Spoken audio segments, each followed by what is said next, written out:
Hello, everyone. Good to see everybody tonight for Bible study. It is summer, and so in the summer we do online. We don't have our celebration dinners at the church, and so we are here in my living room, and we're going to be in Judges chapter 9 tonight, talking about Abimelech. And but I thought I would start off with a story just real quick about how safe do you feel right now?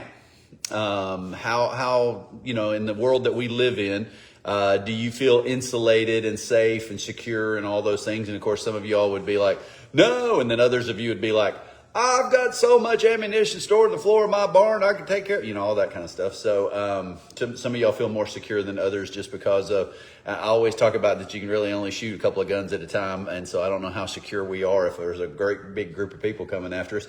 But at the same time, we're going to talk tonight about some of the things going on around us. And so I'll start with a story about my friend George and I actually went to, I got a new car when I turned 16 years old. Not a new car, a very used car. It was, and I won't give the brand, but it was very, very old car. And my parents, they were like, hey, buy something that you can run into a few things, with, because you're not a great driver, all that, even you're 16 years old and you're a boy. It wasn't super fast or anything like that, so that I couldn't hurt, a lot of people or anything like that by speeding. And so I went and picked up my buddy George, and we went to my girlfriend's house to show it to her. And it was about 8:30 on a school night. And so we pull into her driveway, and so we get out, and I'm really excited to show her this car just because it's my car. I can take her out on a date or whatever in this car now. And so we go over there and knock on the door, and her dad comes to the door, and he's not the nicest, friendliest man. And he was standing at the door, and we were like, hey, can, and I'll just say, Lisa, can Lisa come out? got a new car. I was going to show it to her. And he goes, do you boys know what time it is? And I'm like, yes, sir, it's 8:30. And they, do you boys understand that it's a school night? My girls are in for the night, and so they are not going to come outside for anything to be with you all. None of that. He just basically said no, and he shut the door. And the whole time, my girlfriend's standing behind him, and she's just kind of laughing. She's giggling a little bit. And but he wouldn't let her come outside.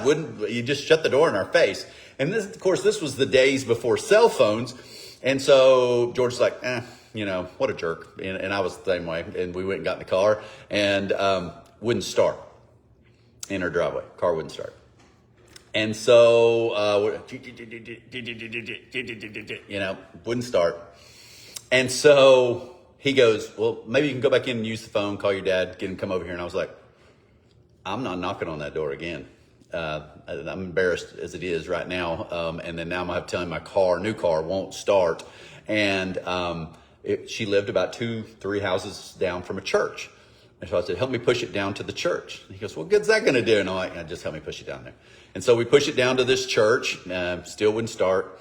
And so we were about 4 miles maybe from home, and it's dark now, pitch dark. And he goes, just go back up there and knock on the door. I said, no, I'm not knocking on the door. We'll walk to your house. He goes, walk to my house? He goes, it's 4 miles. I was like, yeah, it's all right. We're gonna do that. So we walked in the dark on a school night, after 9 o'clock, and we're on back roads, main roads. We're just wherever we had to go to get to his house. When we got there, we called my dad and said, car broke down. He came and got me. We went over there, tried to jump it off and everything, and it wouldn't start. And so the next day had to have it towed, and actually got rid of the car the next day and got a little better one. So it worked out in my favor. But the story always stood out to me because here are 2 guys in the pitch dark walking down the street, high schoolers, 16 years old, and for about 4 miles. And we were never once worried that somebody was going to stop and hurt us in any way, shape, or form, throw us in a white panel van. We were too ugly. Nobody's going to throw us in a white panel van. But you understand what I mean. There was nothing that we were afraid of happening to us. And at this point, I think a lot of us would say the same thing about, no, yeah, I feel safe or whatever. And when we really examine what's out there right now is that, if we go to, we're basically immersed in a world full of evil, even in the United States, and it's gotten worse in my lifetime, and especially in the last 10 years, it's gotten a lot worse. And some of that has to do with immigration. Some of that has to do with the state of our morals, the breakdown of our family, all of the stuff that's gone on in our country, the lack of, the court system is just a joke. The prison system is a joke. All of those kind of things. And there's no deterrence in terms of keeping people from doing whatever they feel, that they want to do to other people. But just take, for example, I mentioned it, but there's always on Facebook, there's always emails that are sent out, always be careful. Saw somebody in a white panel van trying to pull somebody in at this, and that happens. That we know it happens. And you guys would say, when I start sharing this stuff, you would be like, oh no, Chris has started this conspiracy theorist kind of stuff. And in all actuality, I went to a Tennessee state trooper sponsored event that was held, and it was to talk about child trafficking. This was 10 years ago. And 10 years ago, 90 girls per month disappeared in the state of Tennessee each month, 90. Now that number is an enormous number in terms of people that go missing. And there's so many of them, we don't even hear about them much unless you get an Amber Alert to tell you that someone's missing. And most of the time, Reggie White used to say things about no one cares if someone disappears from my neighborhood because they're not important people. So the media doesn't cover it. And I agreed with him. I was like, if you're somebody, if you're the governor's somebody or you're the senator's somebody or whatever, they tell you in a heartbeat, they'll tell you all those things. But, it has to be newsworthy. And so in our country where we are now, we have, are you safe at your church?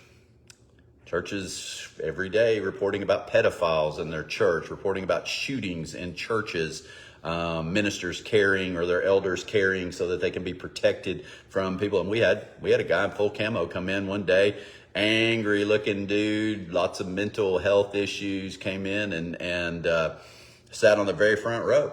And I basically stopped the service and asked him to walk out with me. And we went and talked with a couple of our elders to the guy, and he was having a lot of issues. They continued on with the service while we were in there, and everybody was locked and loaded, ready for anything that he was going to pull out of a bag or something like that, I think. And actually, at the end of the time that we spent with him, he prayed to receive Christ. Me and Steve Austell were there as part of that, and it turned out to be a great celebration day. But we all have been a part of that. You have schools where we're just basically trying to indoctrinate kids. It's a sad state of our universities right now. There's no debate going on. It's all just one-sided. And if you don't agree with us, then we'll run you off, quiet you, cancel you, whatever it takes. There's no polite discourse that's going on in those schools. Simply fall in line or get out, or we will riot and drive you out. And you've seen that over and over. That's part of the reason they're taking monies away from certain universities right now. You have neighborhoods you have pedophiles that drive through. You have bullies and thieves, your homes, your cars, your boats, all of those kind of things, businesses, all those robberies, stick-ups, all of those kind of things. I don't even know if that's a word anymore. But we do have, robberies, somebody pulls a gun and robs you in neighborhoods. And these days, very little that the police does. And the police will point to lawyers. I had a car stolen out of my driveway when the police did not even come out to look at any of they didn't even come out to my house. They said, it's somebody joyriding and it's not worth our time to go hunt them down. I said, well, the car's a $20,000 car. Why is this not worth your time? I thought this was protect and serve and all that. And they're like, well, it'll show up. And if it doesn't, then your insurance, you got to get insurance, right? It'll pay for it. I'm like, is this the way you do your job? And then I traced it all the way to Walmart, found where the car had been basically wrecked in the back of a Walmart. And there were two cameras pointing at it.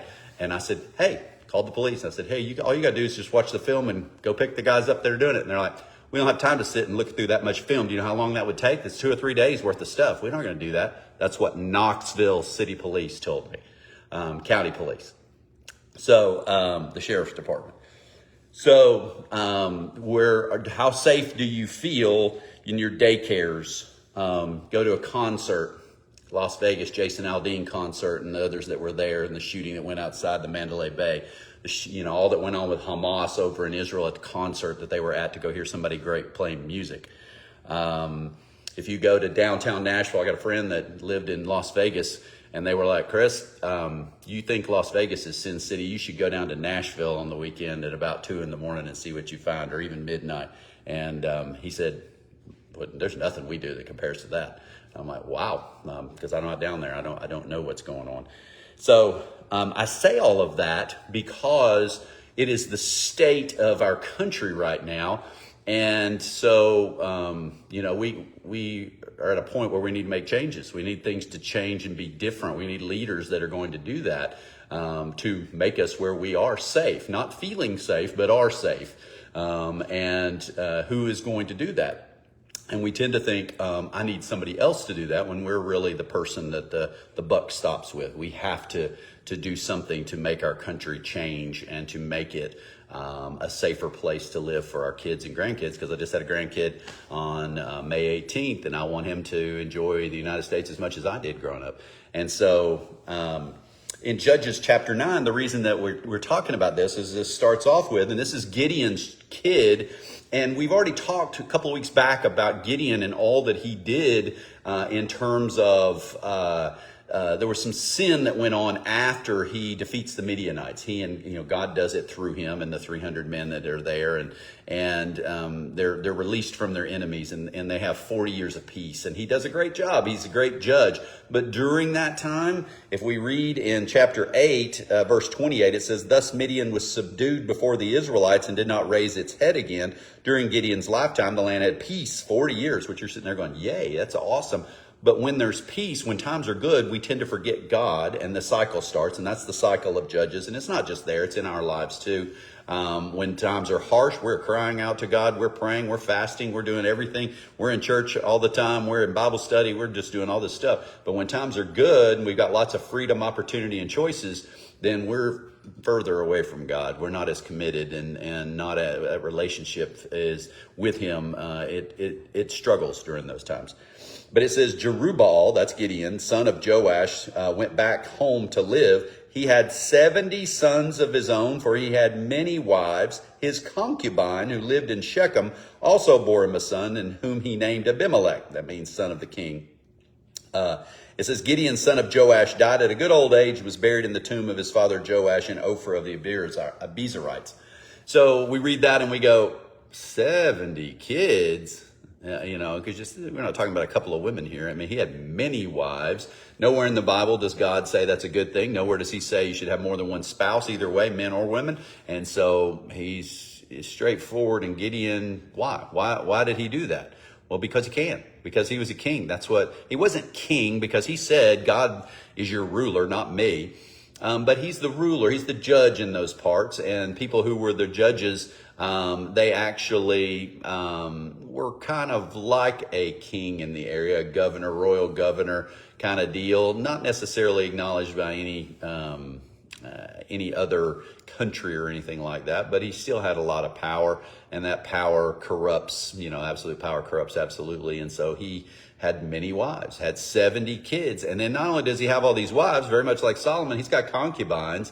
And concubines are, you've demeaned somebody down to the point where their only role in life is to have sex with you. That's it. And so he had concubines. And this is one of his kids with one of those concubines. And it's a woman from Shechem. And so he has a child with her, Abimelech. And this is why I was asking you about how safe you feel, because if your dad's Gideon, and he is, there's 70 of you in terms of your family, that's a pretty good sized family. And, the family, that kind of thing. And so, it is, you feel secure, you feel safe.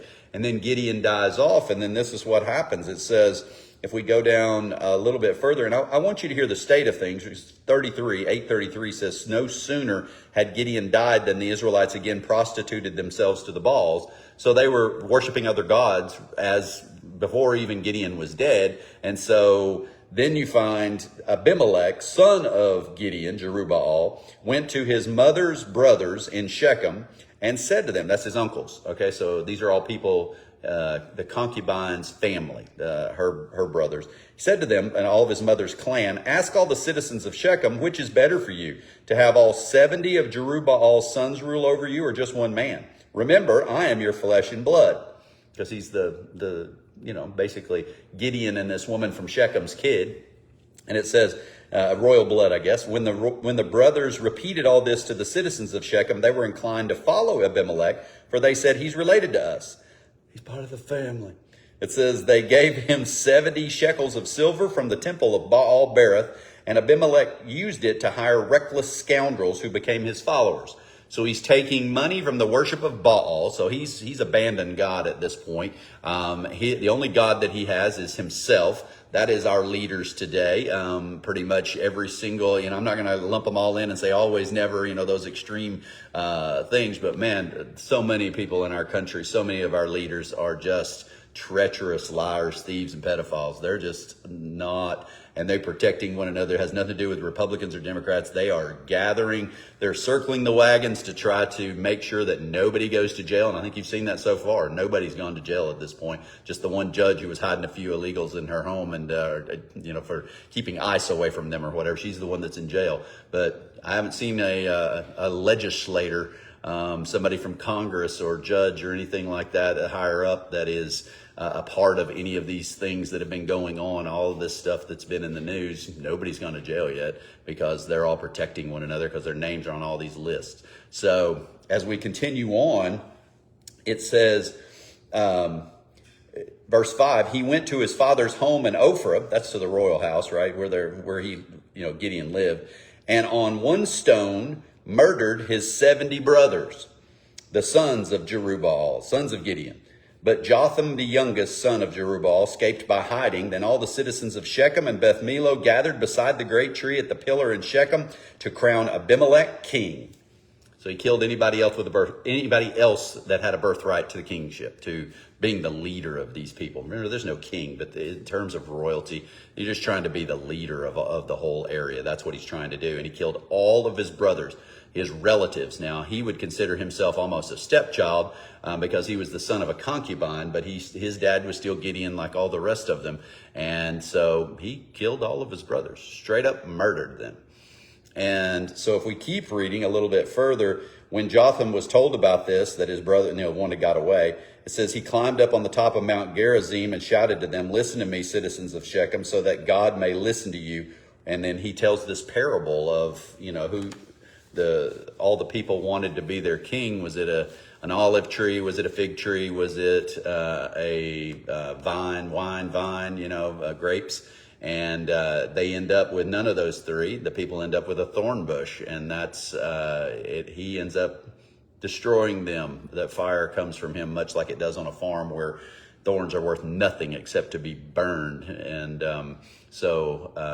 he says, he makes a curse. He says, this is what's going to happen to you. You chose him. He went and killed his 69 brothers, right? He didn't get the 70th one. But you're going to get what you signed up for. You're going to reap what you sowed. And so he lays that out for them. And then if we skip down in chapter 9, it says 21, then Jotham fled, escaping to Beer, and he lived there because he was afraid of his brother Abimelech. So as Gideon said, after I die, my kids are not going to rule over you because God is your ruler. And that comes to fruition because Jotham is not going to rule. He's not going to be one of the judges. And it's not going to be Gideon's family that's set up into some kind of hierarchical, royal family.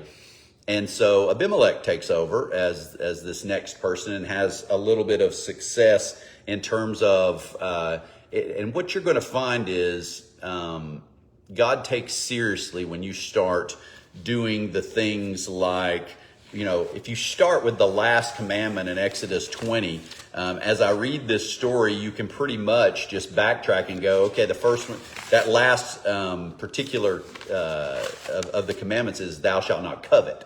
And so he's coveting the role of leader. He wants to be their leader.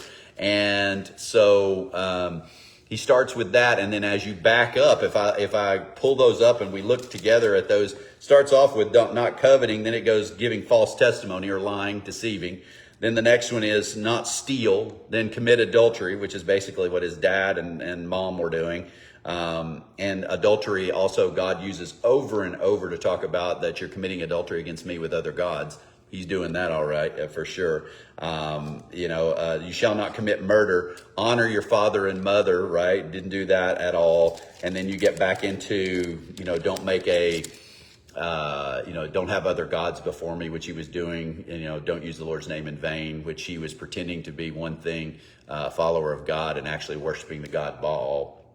And then that last one is don't build a temple. Don't build anything to worship, an altar or anything like that you're going to use to worship other gods, and tells you how to do that, all that stuff. So keeping the Sabbath holy, he is all out, has abandoned God and turned from him. And now all of these things are active in his life, and he is using them to, because taking power is one thing, keeping power is another. And that's the thing that I've always said is my friends who have quite a bit of money, I said I wouldn't trade with you for anything. And we talk about some of the things they worry about. And, I have a good friend that kind of lost everything. And when he had nothing, you've never seen such relief on a man's face as when he had nothing. Because he's like, what do I have to lose? He goes, this is a fresh start. It's a do-over. I'm embarrassed. Yes, I've lost everything. But at the same time, he didn't have a lot of worries. And all my friends that have millions and gazillions of dollars, the cajillions folks, worry every single day that somebody's going to take it. They have all kinds of insurance that they buy. They worry about the stock market doing this or that. They worry about just, the state of the country, thieves and scammers, and what the government's going to do and how they're going, all of that, all those worries, everything that comes with that.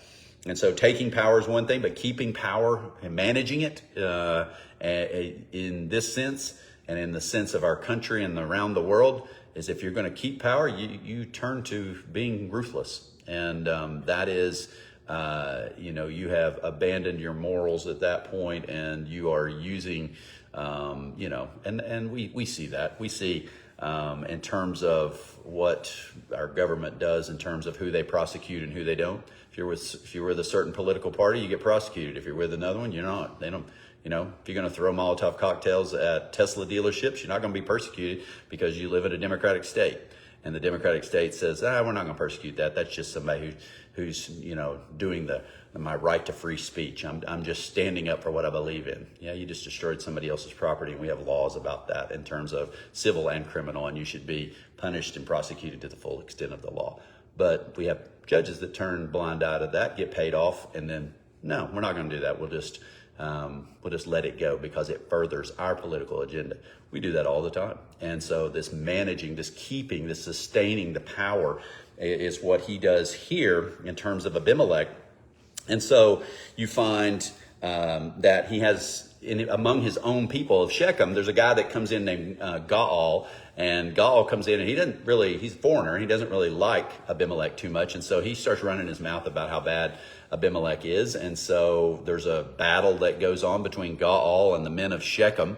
And now remember, the men of Shechem are Abimelech's people. That's who helped him get the money out of the temple of Baal Berith and to go and kill his 70 brothers and all that. And so now it's his own people that are rising up against him, and he wins that battle, and he defeats a lot of these people of Shechem. Defeats means kills his own people to sustain and to keep that power that is there for his taking. And he's doing it. The old Plato said might is right. Seneca repeated that, the Roman philosopher. And so, that's the mob. That's the mob mentality. And I don't mean mob like, not the mob. I'm talking about the large angry mob that comes out and throws bricks at the university when they disagree with the policies there, or at the courthouses they're throwing Molotov cocktails and all that. That's the mob, the one that comes and shouts you down whenever you try to speak, all of that kind of stuff. That is the culture that we live in. That is a mentality that has always been there. And so he fights Gaal, fights his own people, the Shechemites, defeats them, and is continuing that attack. And listen to these words. It says, on hearing this, I'm in verse 46 of chapter 9, the citizens in the tower of Shechem went into the stronghold of the temple of El Berith. Okay, that's the foreign god. That's one of the gods they're worshiping, right? It's a temple, and they're going there for sanctuary, and their supposed, their god is going to protect them kind of deal. When Abimelech heard that they had assembled there, he and all his men went to Mount Zalmon. He took an axe and cut off some branches, which he lifted to his shoulders. He ordered the men with him, quick, ! Do what you have seen me do, ! So all the men cut branches and followed Abimelech. They piled them against the stronghold and set it on fire with the people still inside. So all the people in the tower of Shechem, about 1,000 men and women, also died. So these are his people. These are the people of Shechem. And they were hiding in a tower in the stronghold. And he found a way to not smoke them out, but burn them to death and to keep power. These are, folks that he would have considered family and friends at one time. And to keep his power, he does this. It says in verse 50, next Abimelech went to Thebes and besieged it, or Thebez, and captured it. Inside the city, obviously these were people that were fighting with the Shechemites, and he saw them as political enemies.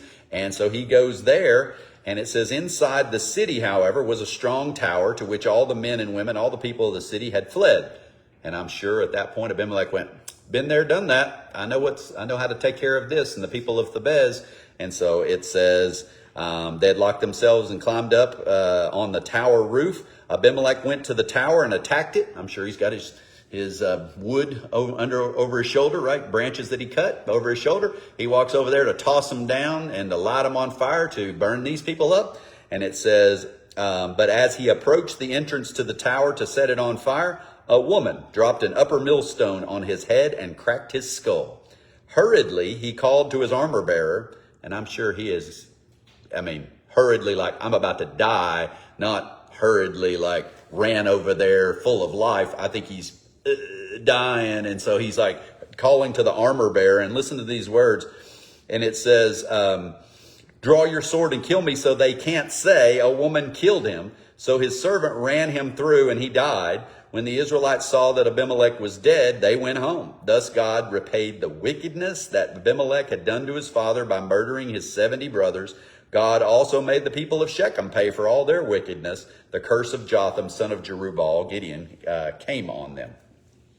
So I say all of that because, I want you to hear you reap what you sow. I want you to hear that. And so in our lives, there's so many times, and I want to talk about unchecked, right?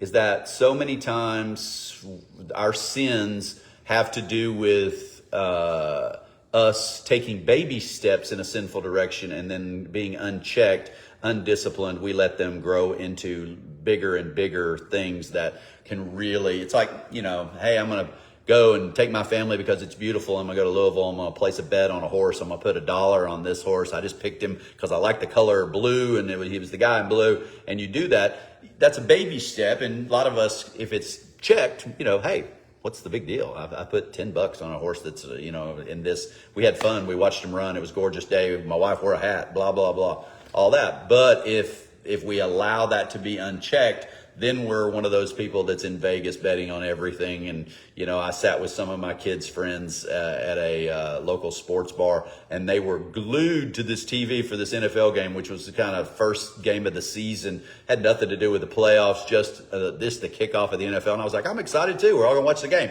And they were like, they were getting ready to kick off, and they were like, shh. And I was like, oh, somebody good must be singing the national anthem. No, that wasn't that. They were trying to see, they had a bet on how many yards the guy, when he received the kickoff, was going to get back, and whether it was going to be 0 or whether it was going to be over 5, over 10, over 20, whatever it was. And they had a pretty good sized bet on this. I'm like, you were betting on the kickoff?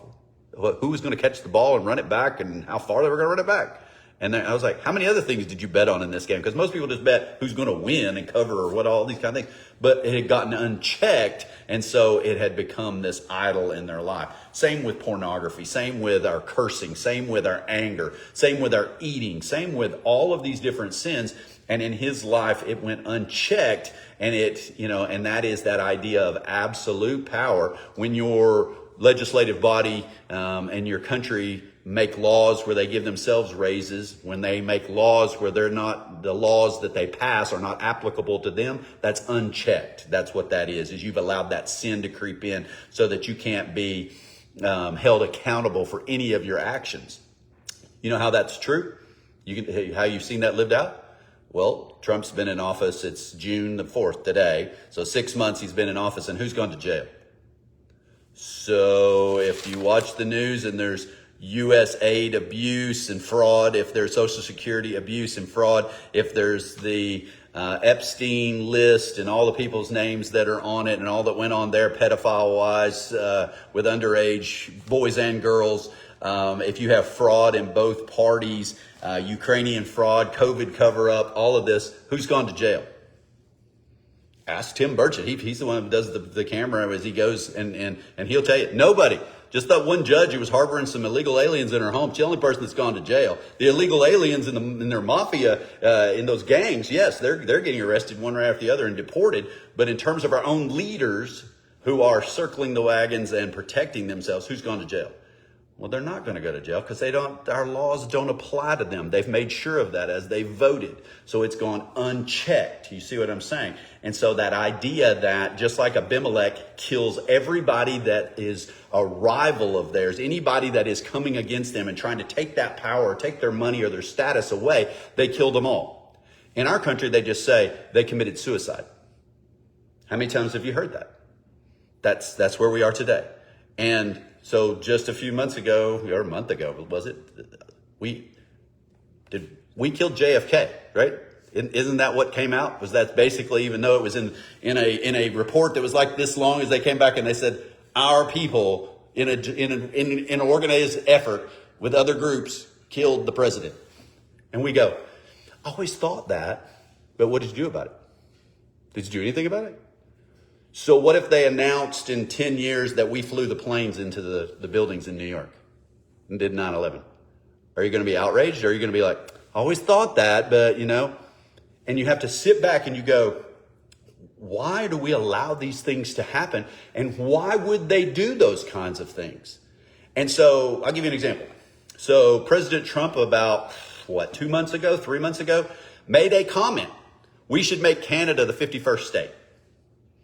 Comment. That's all it was. He said comment. Now, I agree. It was a negotiating tool to get Canada to step up in terms of some of the things, in terms of how much fentanyl was coming across the border, all these kind of things, just to get to negotiate with Canada. And that was a political move on his part. I get it. I understand. I don't agree with it, but I understand what happened.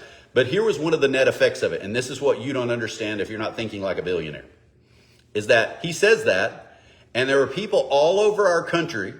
And then let's just use Florida, for example. People from Canada who, when he said that, and he said we could invade Canada, or we can take them as a 51st state. He was talking about Greenland and all this. All the Canadians, lots of them went, I am not staying here for another minute. I'm selling my place down here in Florida right now. And they all start throwing their properties on the different real estate sites, right? I'm selling right now, putting them on the market.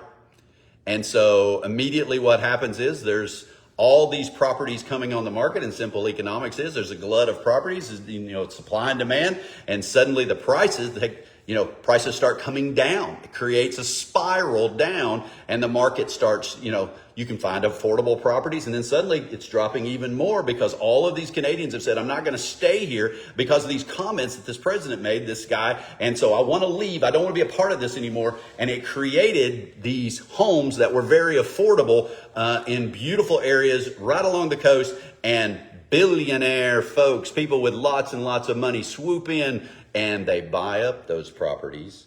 So the idea being, is I'm sharing that with you to say, sometimes it's in their best interest for billionaires to cause things to happen, tragic events, so that the markets correct down, and then they can come in and for pennies on the dollar, buy up those things that they buy up to increase their fortunes and fly away.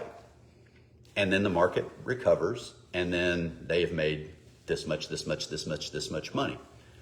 And you would say, okay, Chris, I don't know about that. I don't know if I believe that or not. Well, then all you got to do is look at COVID. How many people were billionaires after COVID? Well, there were 75 lawmakers that owned stock in the three big shot companies, the big pharmacy companies, and they made off like bandits. And why is that?